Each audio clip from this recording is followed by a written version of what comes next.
Tem dias que a vida parece um filme, sabe? Mas não um filme de Hollywood, com explosão e câmera lenta. Um filme da vida real. Daqueles que a gente assiste em silêncio e sente um nó na garganta, porque sabe que aquilo ali é de verdade. E a história que eu vou te contar agora é uma dessas.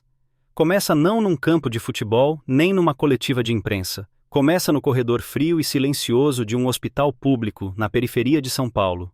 Imagina a cena. A luz é branca, meio amarelada, daquelas que piscam de vez em quando e parecem deixar tudo mais triste. O cheiro é uma mistura de desinfetante com algo que a gente não sabe o que é, mas que lembra doença, lembra preocupação. O som é baixo, um choro contido vindo de um canto, o barulho dos sapatos de uma enfermeira apressada, o bip distante de alguma máquina. É um lugar onde a esperança e o desespero andam de mãos dadas, e quase sempre o desespero fala mais alto. E no meio desse cenário, entra um homem. Ele tá de moletom cinza, com o capuz cobrindo parte do rosto, um boné preto afundado na cabeça, calça jeans, tênis simples. Ninguém olha para ele, ninguém nota. Para todo mundo ali, ele é só mais um filho preocupado, mais um irmão aflito, mais um rosto anônimo no meio da multidão de dores. Sem segurança, sem assessor, sem ninguém. Só ele. E o peso do mundo nos ombros.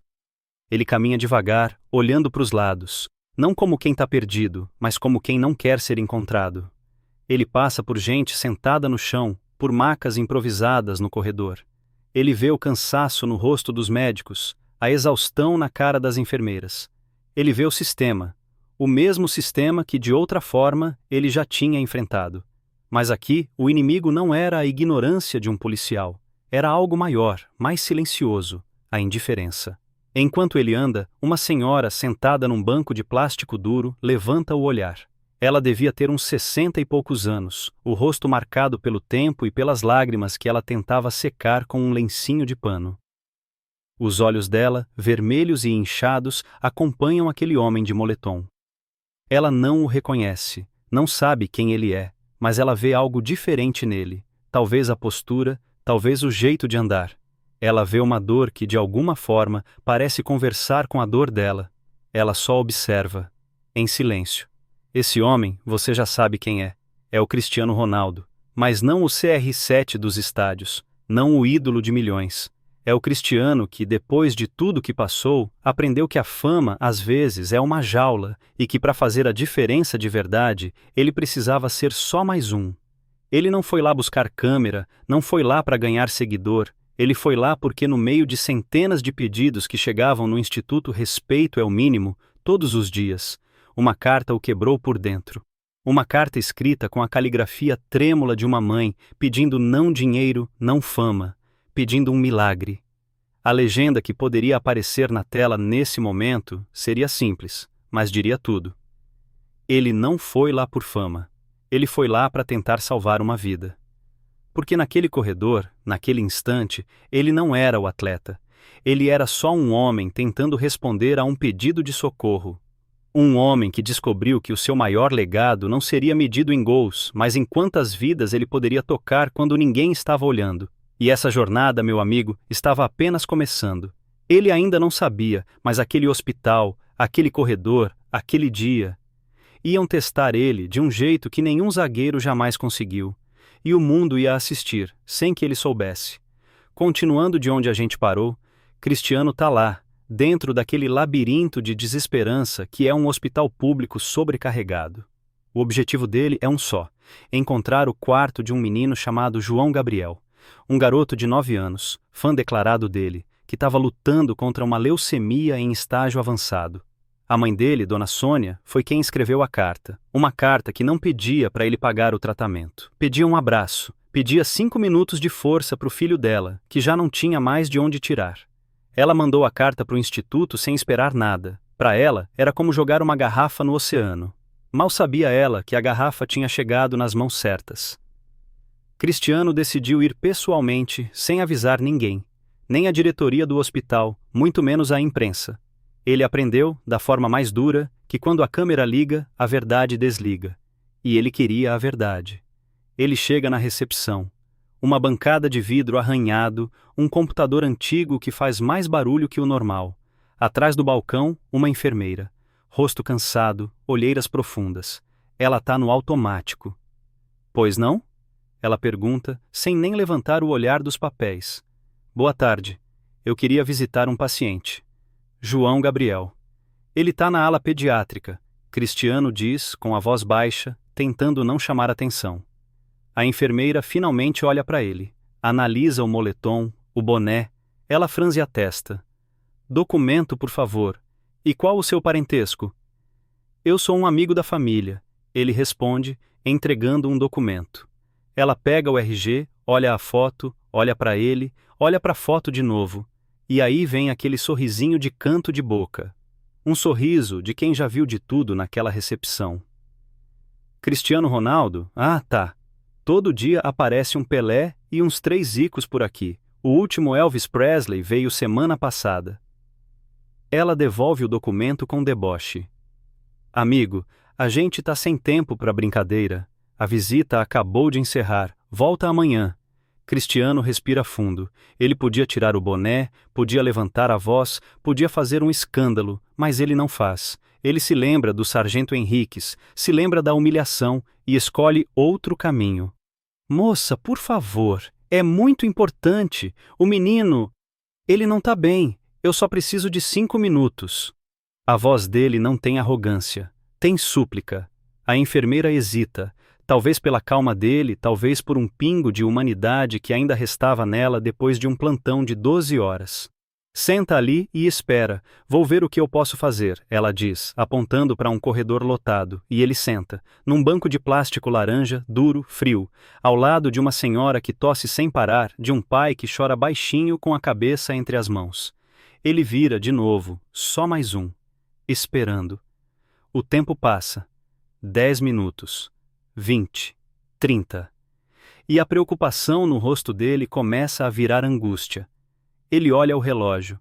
Cada segundo parece uma eternidade.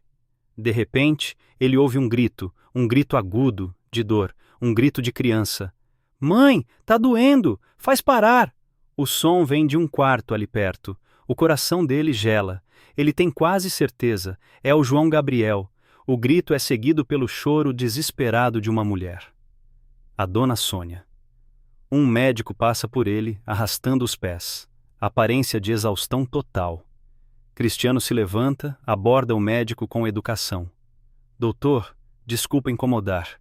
O menino do quarto 203, o João Gabriel. Como ele tá? O médico para. Olha para ele com olhos vazios. Você é da família? Pergunta, já sem paciência. Cristiano só balança a cabeça, dizendo que é um amigo, e o médico desabafa, como se estivesse falando com a parede. Olha, amigo, para ser sincero, a chance dele é mínima, a leucemia tá agressiva. A gente até tentou um protocolo mais forte, mas... Ele faz uma pausa, olha para os lados.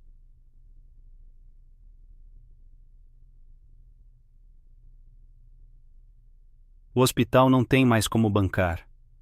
Cortaram a verba, a gente está trabalhando com o que tem, e o que a gente tem não é suficiente. Sinto muito. E ele sai andando, deixando o Cristiano parado no meio do corredor, sozinho, com aquela informação explodindo na cabeça dele. Cortaram a verba. Não é suficiente. O grito do menino ecoando na mente. Naquele momento, ele entendeu que o problema era muito maior do que um abraço. O sistema estava, mais uma vez, falhando, e uma criança de 9 anos estava pagando o preço. O tempo da paciência tinha acabado. Agora era hora de agir. Se você já se sentiu impotente diante de uma injustiça, se já sentiu que sua voz não era ouvida, deixa um comentário aqui embaixo dizendo: a mudança começa com um passo. Porque a história desse dia está só no começo, e o passo que o Cristiano ia dar ia abalar as estruturas de muito mais gente do que ele imaginava. Compartilha esse vídeo, porque essa mensagem precisa chegar longe. A revelação do médico caiu como uma bomba no colo do Cristiano. Não era só sobre a doença, era sobre abandono. Abandono de um sistema que deveria proteger, mas que estava virando as costas.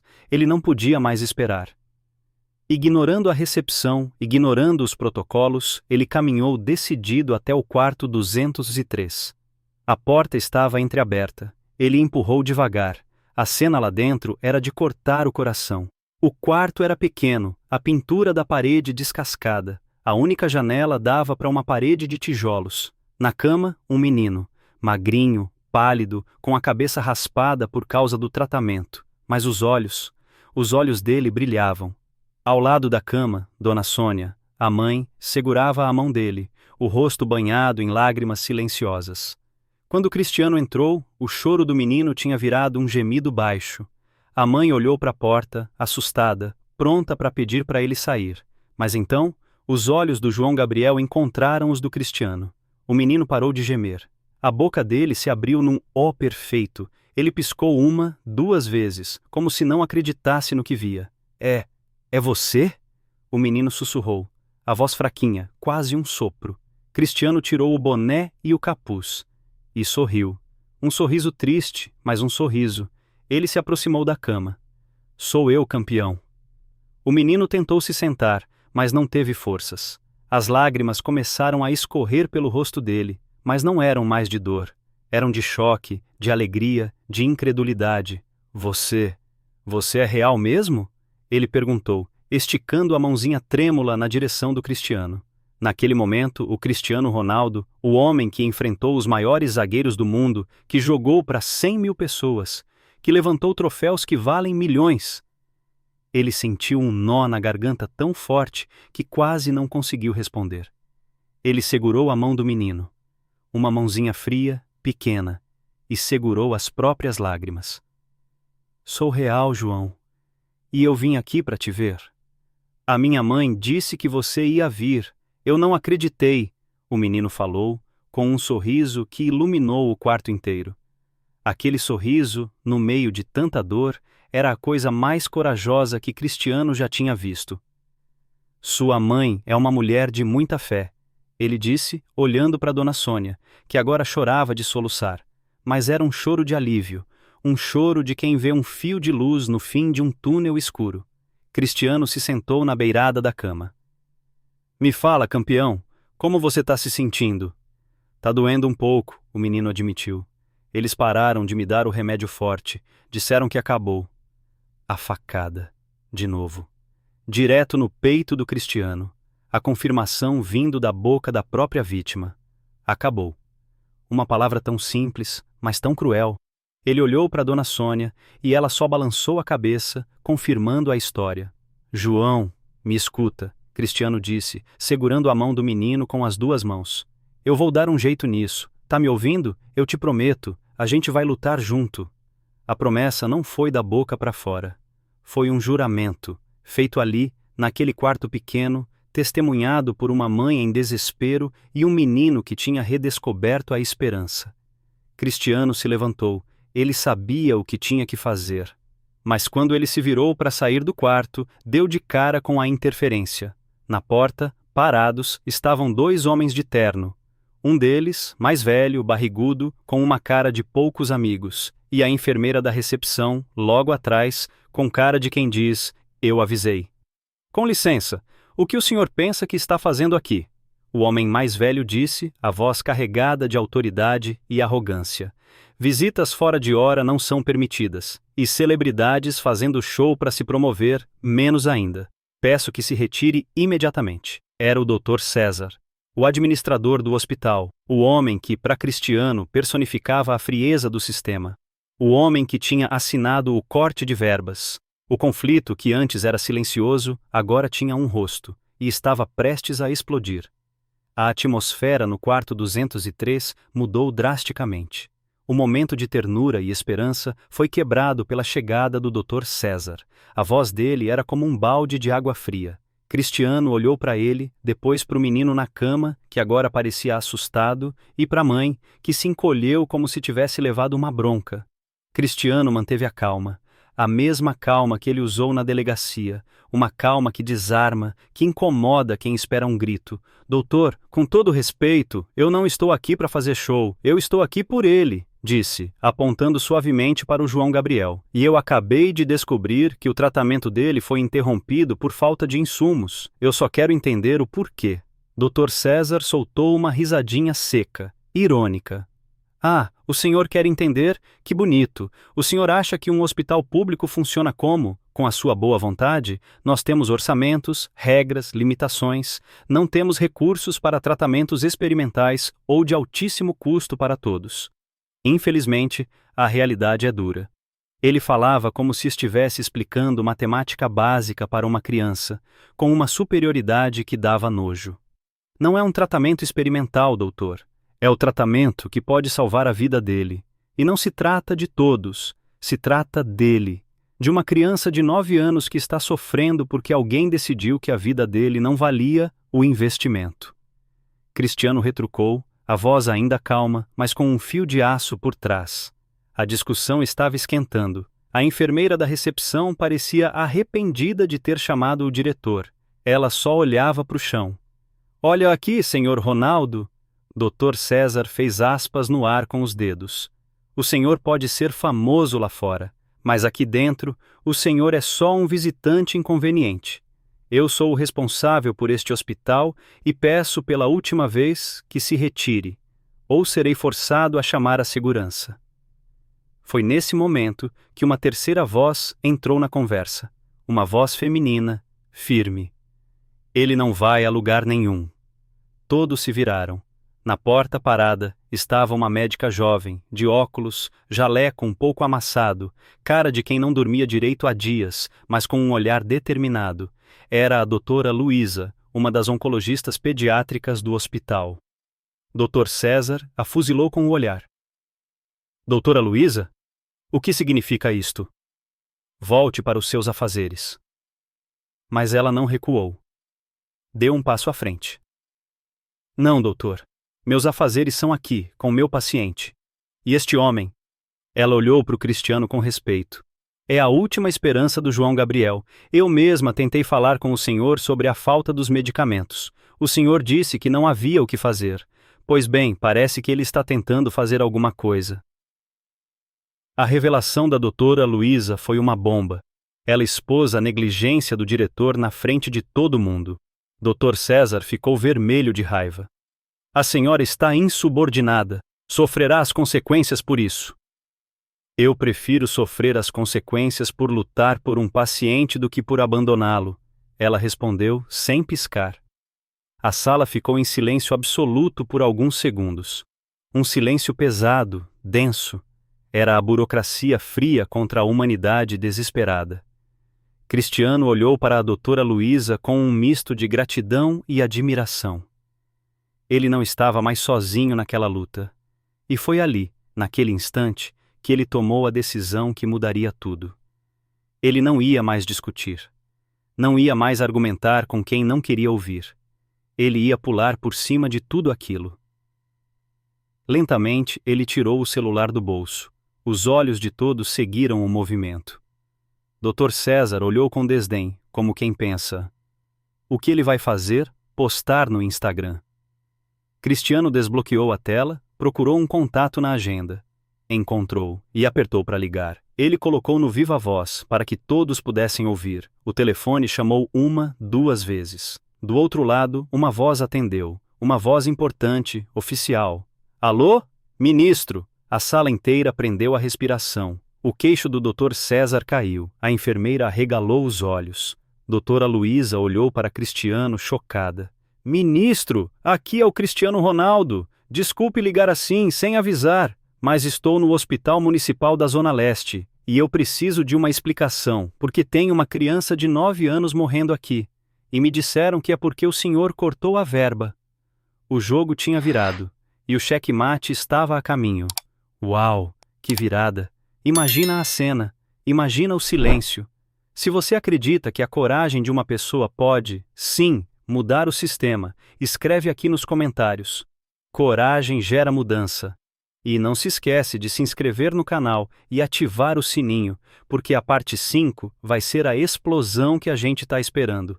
Você não vai querer perder o que acontece depois dessa ligação. A frase do Cristiano ficou pairando no ar, pesada como chumbo. Me disseram que o senhor cortou a verba. Do outro lado da linha, no viva voz, houve um silêncio chocado. O ministro da Saúde, pego de surpresa, gaguejou por um instante. Cristiano? Onde? Onde você disse que está? No Hospital Municipal da Zona Leste. Cristiano repetiu, a voz firme, os olhos fixos no Dr. César, que agora estava pálido, suando frio. Estou no quarto de um menino chamado João Gabriel, leucemia. O tratamento dele foi suspenso. A médica dele, que está aqui do meu lado, confirma. A justificativa que me deram foi corte de verbas do ministério. Eu gostaria de saber se isso procede, porque se proceder, eu saio daqui agora e vou direto para a primeira câmera de TV que eu encontrar. E o mundo inteiro vai saber que no Brasil, a vida de uma criança custa menos que um corte no orçamento. A ameaça não era vazia, e o ministro sabia disso. O escândalo seria internacional. A imagem do país, a imagem do governo dele, tudo iria por água abaixo. Não, calma, Cristiano. Deve haver algum engano, um erro administrativo, com certeza. A voz do ministro agora era apressada, desesperada. Não houve corte de verbas para a oncologia pediátrica. Pelo contrário, me passe o nome do diretor desse hospital, agora. Cristiano olhou para o Dr. César. O homem parecia ter encolhido uns 10 centímetros. O nome dele é Dr. César. Cristiano disse sem desviar o olhar. Dr. César. Ok, anotado. Cristiano, me dê 2 horas. Eu vou resolver isso pessoalmente. A ajuda vai chegar aí, eu te garanto. Me mantenha informado, por favor. Pode deixar, ministro. O senhor será o primeiro a saber. Cristiano disse e desligou o telefone. O silêncio que se seguiu foi diferente. Não era mais um silêncio de tensão. Era um silêncio de espanto, de reverência.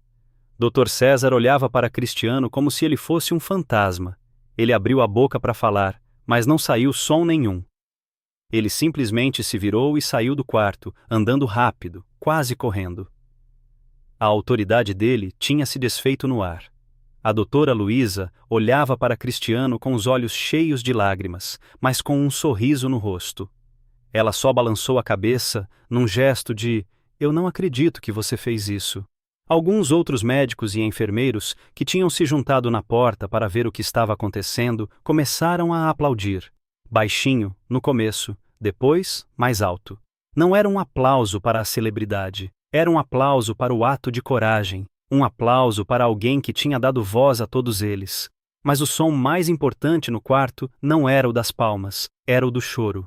Dona Sônia, a mãe do João Gabriel, caiu de joelhos no chão. Ela não dizia nada, apenas chorava, com as mãos no rosto, um choro de gratidão, de alívio, de quem viu a morte de perto e de repente ganhou uma nova chance. Cristiano se aproximou, se ajoelhou na frente dela e a ajudou a levantar. Calma, Dona Sônia, a gente ainda não venceu.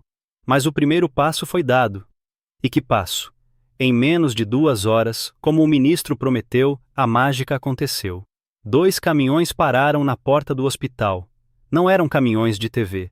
Eram caminhões com caixas e mais caixas de medicamentos, insumos, equipamentos novos. Uma ordem emergencial tinha desviado um estoque inteiro para aquele hospital. Mas Cristiano não parou por aí. Ele chamou a doutora Luísa e o novo diretor interino, que já tinha sido nomeado para substituir o Dr. César, e os levou para uma sala. Eu não quero que isso aconteça de novo, ele disse. O problema não era só o remédio do João. O problema é a estrutura. E ali mesmo, sem alarde, sem pedir um papel para assinar, ele fez uma transferência bancária pelo celular. Olhou para a doutora Luísa e disse, isso é uma doação do Instituto, R$2 milhões, para o setor de oncologia pediátrica. Usem para reformar, para comprar o que falta, para contratar mais gente. Façam o que for preciso. Doutora Luísa ficou sem palavras. O diretor interino quase caiu da cadeira, e Cristiano continuou. E mais uma coisa, eu quero que o João Gabriel tenha o melhor tratamento possível. Se aqui não tiver como, eu vou bancar a transferência e o tratamento completo dele no melhor hospital particular do país. A escolha é da senhora, doutora, o que for melhor para ele. Mais tarde, quando a doutora Luísa contou a notícia para o João Gabriel, o menino, mesmo fraco, conseguiu se sentar na cama. Ele olhou para o Cristiano, que estava num canto do quarto, observando tudo em silêncio. Os olhos do menino se encheram de uma luz nova. Ele abriu um sorriso enorme e disse, tio, agora eu acredito em milagre. E abraçou o Cristiano com a força que ainda lhe restava. Um abraço que, para Cristiano, valeu mais que qualquer troféu. Depois daquele abraço, daquela declaração do João Gabriel, Cristiano sentiu que sua missão ali estava cumprida. Ele se despediu do menino com a promessa de que voltaria para vê-lo jogar bola. Saiu do quarto e discretamente se dirigiu para a saída do hospital, a mesma saída pela qual ele entrou como um anônimo, mas agora ele saía diferente. Não porque as pessoas o reconheciam, mas porque ele tinha deixado um pedaço da sua alma ali dentro. Ele não deu entrevista, não posou para foto. Ignorou os poucos repórteres que já começavam a chegar, alertados por alguma fonte. Ele só queria o silêncio do carro. O que ele não sabia era que, da janela do segundo andar, uma das enfermeiras, a mesma que o tratou com deboche na recepção, filmou com o celular o momento do abraço entre ele e o menino. Ela não filmou para ganhar fama. Filmou porque ficou tocada, porque viu ali a redenção dela mesma e a prova de que a humanidade ainda existia. Ela mandou o vídeo, sem legenda, para um grupo de amigos, e como fogo em palha seca, o vídeo começou a se espalhar.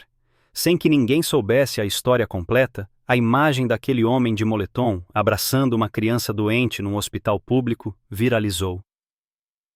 Na semana seguinte, a história completa veio à tona. Algum funcionário do hospital vazou os detalhes. A ligação para o ministro, a doação milionária, a promessa de pagar o tratamento. Os jornais estamparam manchetes que não falavam do craque, mas do homem. Anjo de moletom. Homem simples entra em hospital para visitar fã e sai de lá salvando a ala pediátrica.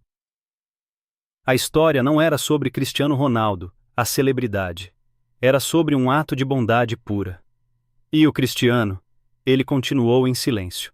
Não deu entrevista, não foi em programa de TV. A única manifestação foi uma postagem no Instagram.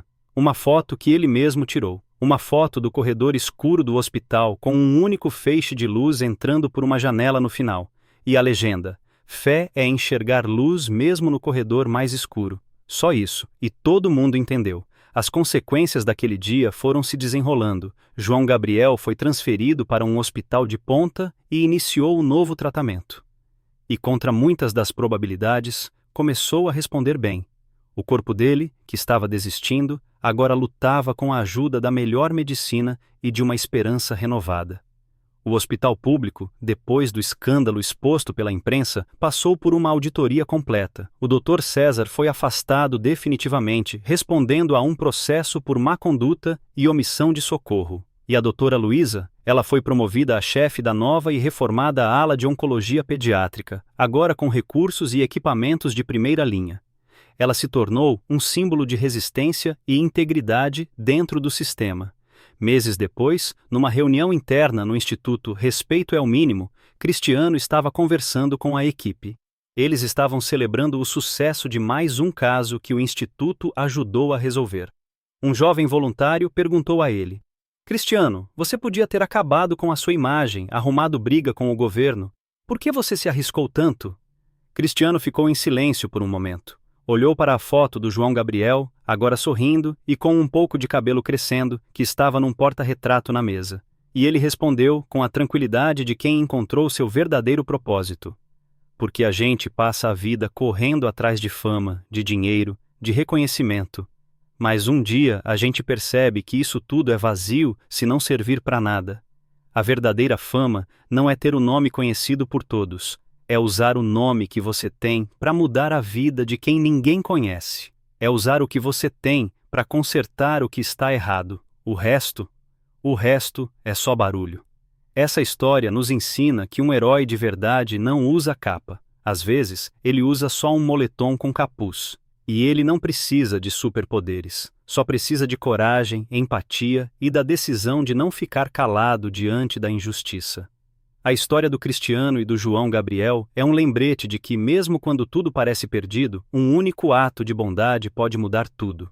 Se essa história te tocou, se te fez acreditar que ainda existe esperança, eu peço 3 coisas. Primeiro, curta esse vídeo para que mais gente veja. Segundo, compartilhe com aquela pessoa que precisa de uma dose de fé na humanidade. E terceiro, e mais importante, se inscreva no canal e comente aqui embaixo. A verdadeira fama é fazer a diferença.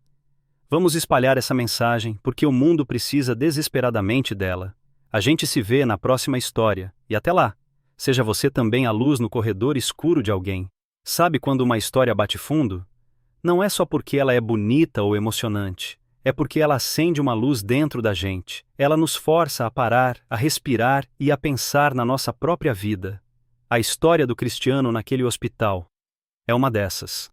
Depois que a gente desliga a tela, ela continua ecoando na nossa cabeça.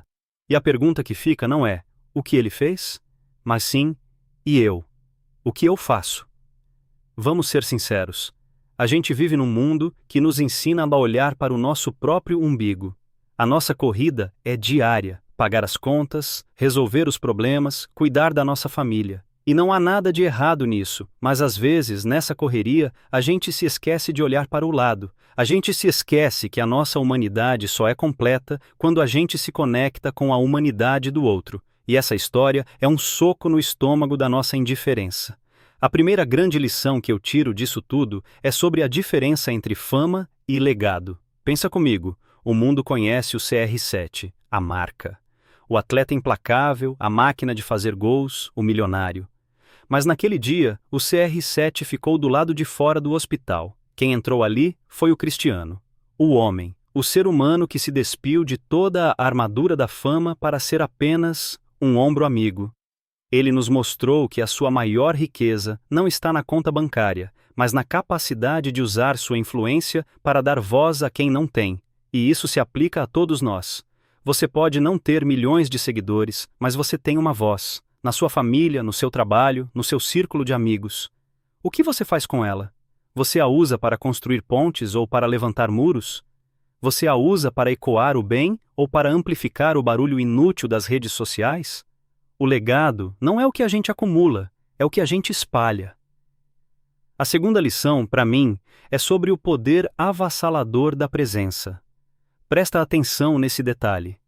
Antes de ligar para ministro, antes de doar milhões, a primeira coisa que o Cristiano fez foi sentar e esperar. Ele se sentou naquele banco de plástico desconfortável e se tornou igual a todos que estavam ali, sentindo a mesma angústia. Ele entrou no quarto e não ofereceu uma solução de imediato. Ele ouviu. Ele segurou a mão do menino. Ele validou a dor daquela mãe. Estar ali é, muitas vezes, a coisa mais poderosa que podemos fazer por alguém. Num mundo que oferece soluções rápidas, coachings de 5 minutos e respostas prontas, ter alguém que simplesmente senta ao seu lado em silêncio, no meio do seu caos, é um ato revolucionário de amor. Quantas vezes a gente não ignora um amigo em necessidade porque não sabe o que dizer? Às vezes, o silêncio compartilhado cura mais do que 1000 palavras de conselho. Presença é um presente, o mais raro e o mais valioso de todos. E isso me leva ao terceiro ponto, que é sobre como a gente lida com a injustiça. A figura do Dr. César, o administrador do hospital, é a personificação do sistema. A burocracia fria, a indiferença, o não posso fazer nada. Todos nós encontramos um Dr. César na nossa vida. Pode ser um chefe que não reconhece seu trabalho, uma repartição pública que te trata com descaso, uma regra sem sentido que te impede de seguir em frente. A nossa tendência é baixar a cabeça, reclamar para os amigos e aceitar a derrota. Cristiano nos ensinou a não aceitar o não como resposta quando uma vida está em jogo. Ele não discutiu no mesmo nível, ele elevou o jogo. Ele usou as ferramentas que tinha para quebrar a corrente da indiferença. E a lição aqui não é, ligue para um ministro. A lição é, não seja cúmplice do sistema quando ele é injusto. Seja a doutora Luísa, seja a voz que mesmo com medo de perder o emprego, se levanta e diz, isso está errado. Seja a enfermeira que mesmo arrependida, decide fazer a coisa certa e filmar o abraço. A mudança raramente vem de cima para baixo. Ela começa com atos de coragem individuais, que juntos se tornam um movimento. Por fim, a lição mais bonita é a do efeito dominó do bem. Um ato de coragem inspirou outro. A atitude do Cristiano deu força para a doutora Luísa falar. A coragem dos dois inspirou os outros funcionários a aplaudirem. A imagem do abraço inspirou milhares de pessoas online. Um único gesto de bondade não termina em si mesmo, ele cria uma onda que a gente não consegue medir. Você segura a porta para alguém, essa pessoa sorri para o caixa do mercado, que por sua vez, trata o próximo cliente com mais gentileza. A gente subestima o poder dos nossos pequenos gestos diários. A gente acha que, para mudar o mundo, precisa fazer algo grandioso, como doar milhões. Mas a verdade é que o mundo muda quando a gente decide ser um pouco melhor, um pouco mais gentil, um pouco mais atento, aqui e agora. Essa história toda não é sobre endeusar o Cristiano Ronaldo, é sobre entender que o herói da história não é ele. O herói é a atitude, é a escolha de ver, de se importar e de agir. É a prova de que um ser humano, um único ser humano, tem o poder de reescrever um destino que parecia selado. A vida do João Gabriel foi salva não pelo dinheiro, mas pela esperança que foi devolvida a ele. O hospital foi transformado não pela doação, mas pelo ato de coragem que expôs a ferida. E nós, que assistimos a tudo isso, somos transformados se escolhermos levar essas lições para a nossa vida.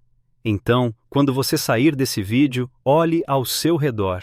Quem é o João Gabriel perto de você que precisa de 5 minutos da sua atenção? Quem é a Dona Sônia que só precisa de um abraço para não desabar? Quem é a doutora Luísa dentro de você que está com medo de falar, mas sabe que precisa? Respeito é o mínimo.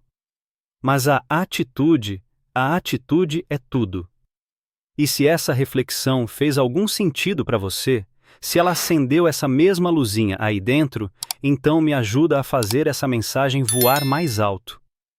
Não é só por um algoritmo, é por um propósito. Primeiro, deixa o seu like. Não como um número, mas como um sim, eu concordo com isso. Segundo, compartilhe esse vídeo. Seja a ponte para que essa história e essa reflexão cheguem no coração de alguém que talvez esteja precisando ouvir exatamente isso hoje. Terceiro, e muito importante, se inscreve no canal. Faça parte dessa comunidade que acredita que a gente pode, sim, falar de coisas profundas e construir um lugar melhor. Uma conversa de cada vez. E por último, eu quero te fazer um convite. Comenta aqui embaixo, com toda a força do seu coração, a frase que resume tudo isso: a atitude muda o mundo. Vamos encher os comentários com essa energia. Vamos mostrar que não estamos sozinhos nessa. Obrigado por ter ficado comigo até aqui. Um abraço forte e a gente se vê na próxima história.